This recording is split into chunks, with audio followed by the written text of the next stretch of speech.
So then comes the question of how do we want to engage with our qualitative data, and I'm afraid you close your eyes because I'll skip several slides and I'll come to something pretty quickly. And this is also a continuum. Okay, so I don't think we'll have a lot of time to discuss this because I want to end with a more funny story than all these things at this time of the evening. So coding, categorizing, and analyzing. Okay. You can almost say coding involves less interpretation, more deductive. Categorization is to be more inferential, more inductive. Analyzing is very interpretive and very inductive. So if you take this as a scale, then we have coding-based research, particularly those who want to do content analysis. Then we have categorization, like grounded theory, and much of thematic analysis. Those will be all based on categories. How do we arrive at categories and so on, with attributes and whatnot. Analyzing would be very much the whole field of discourse analysis, if you like. And this is not one thing, not a homogeneous, unified discourse analytic trope. In my own count, I wrote an editorial last year, there are at least 47 different types of discourse analysis. So now you have to decide which kind of discourse analysis and why, and what is your discourse data before you decide what kind of discourse analysis, how does it match, can they be married. So it's pretty nuanced and complex, but that is not a bad thing. It's really a way of trying to steer your way, your position, and what you really believe in and what you feel comfortable doing. So coding, categorizing, and analyzing would be different levels of engaging with the data. I could have gone on that, but I thought we'll deal more with the bigger things. So I'll skip all this. The only one point I want to make before I move to my last couple of slides is what is often called a category mistake. Have you come across this word, concept? I find that is the most, how should I put it? The most chronic problem with qualitative research. When we engage with the data, we categorize the data. We cannot not categorize. Okay? So this is what I'll call agency. This is what I'll call passive. This is what I'll call integration. This is what I'll call X. So when you do categorization of the data, whether we understand or know or not, we make what is called category mistakes. The concept of mind, this is the book by Gilbert Ryle, 1949. He talks about category mistakes. But one of the earlier examples, before I can get to Gilbert Ryle, is if you are familiar with the Russian novelist Vladimir Prop. Vladimir Prop, does anybody know? He categorized children's folk tales. So this is a literary criticism. So he categorized children's folk tales in Russian language into three categories, if I remember. One is called stories with animal tales. So that is that an animal is involved, a dog, a cat, a tiger. Stories with interesting topics. Okay, and there was a third one. Stories about something else. Now you can see the category mistake because they are not categories in the same hierarchy. So a story about animals can be interesting. A story that is interesting can be about animals. So we sometimes, remember my point earlier about we love to quantify despite our qualitative interests, our qualitative research paradigm or mindset. Many PhD students, and ourselves included, the young and old, we somehow feel to get more categories is good. So I looked at my data. I found 15 categories of how people talk about discrimination, ethnicity, agency, whatever it is that I'm interested in. If I said I only found 4, oh no, that's not a PhD. So something that tells us the more the merrier. When you do more categories, we end up with category mistakes. They don't belong to the same hierarchy, the same level, so they are not exclusive to each other. So actually one might be a subcategory of something else, but you have called it a category because it looks good. Okay? And a very good example from Gilbert Ryle is I went to the market, particularly in this weather. I wanted to buy a pair of gloves because it's cold. So I bought a left hand glove and a right hand glove and a pair of gloves.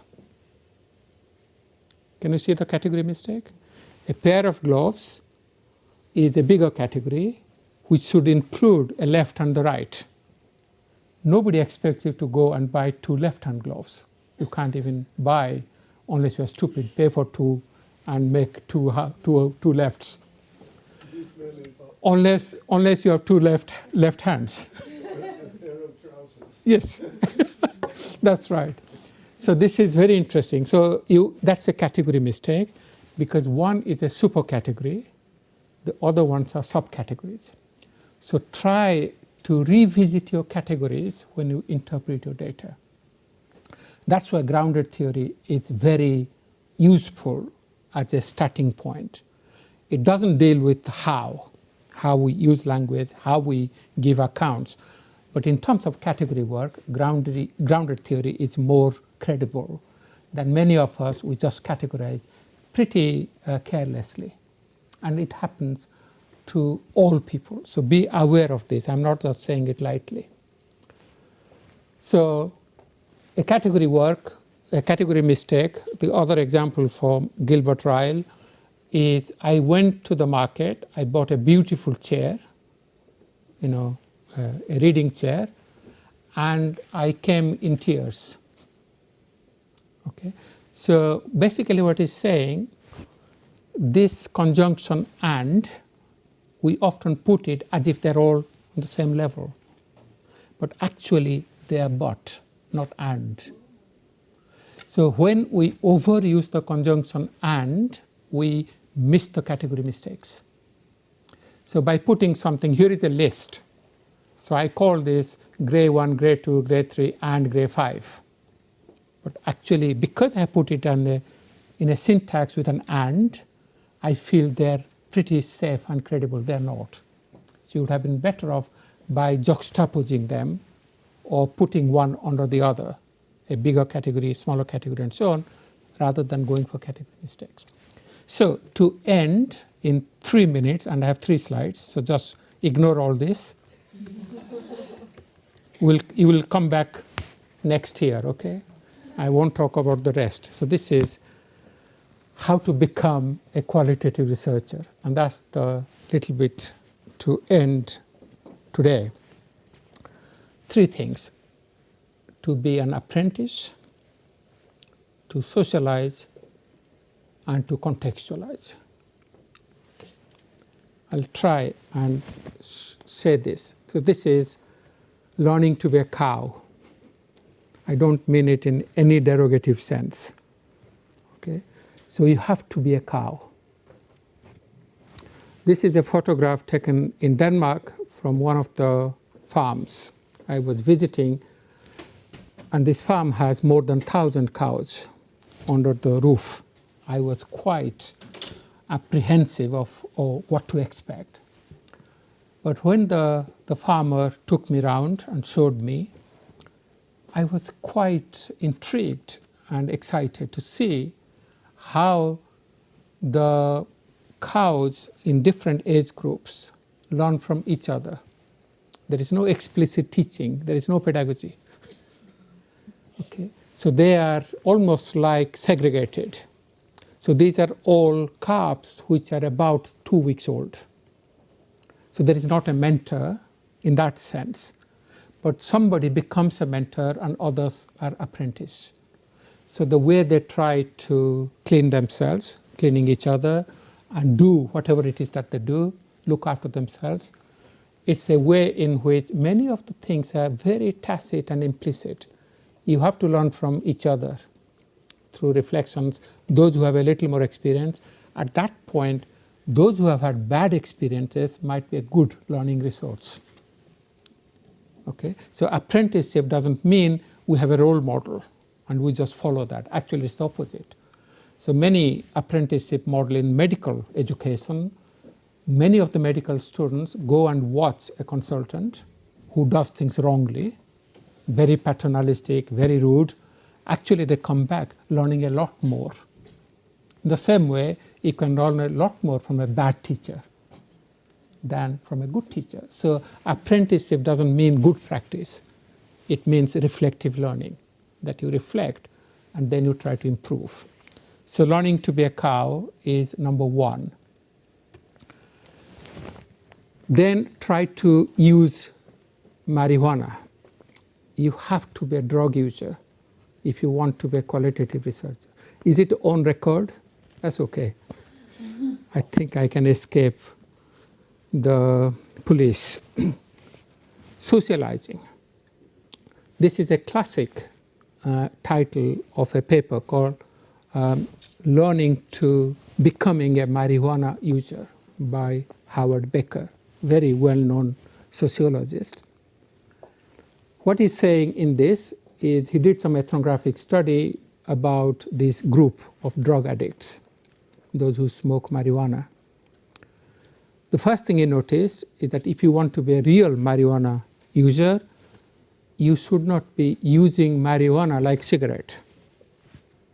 So there's a distinct labeling category of smoking tobacco and smoking marijuana. Okay. Smoking marijuana involves three very distinct steps. You have to take a lot of air in, very deep, keep it as long as you can, and release it slowly. It's exactly the opposite of cigar and cigarette, where you have to puff out very quickly. You don't want it to go in. Okay? So it's very important, and unless you master this through socializing, you will never be a good marijuana user. You'll never learn the technique. And if you don't learn the technique, then you will never perceive what effect it has, and you will never enjoy it. So try to smoke marijuana. Number two, and thirdly, very provocatively, drive through red light. Don't stop. That's contextualization. This has happened to me in several countries. I can think of Brazil and Tanzania and Ghana, just to give you three. When I am a passenger with the driver, very late nights, and without any hesitation, the driver, the local, they drive through the red lights. I was very, very afraid that this person is not stopping at any red light, so anything can happen. Then when I kept asking, and this was the same across these countries, it is less safe to stop than to drive through. So you could be attacked if you stopped at midnight on a Friday night in Rio de Janeiro. Okay? You are bound to be pickpocketed, and even with a knife attack. So everybody who lives in Rio de Janeiro and they drive on Friday night, midnight, they know how to treat red lights as green lights. So that's contextualization. So the more you understand the context, remember, this may be very strange to you, but there's nothing written down. So these are the tacit knowings. These are the knowings which are not even available to many locals, but they just do it instinctively. They do it intuitively. They do it as if it's a gut feeling, because they think not doing it is more harmful.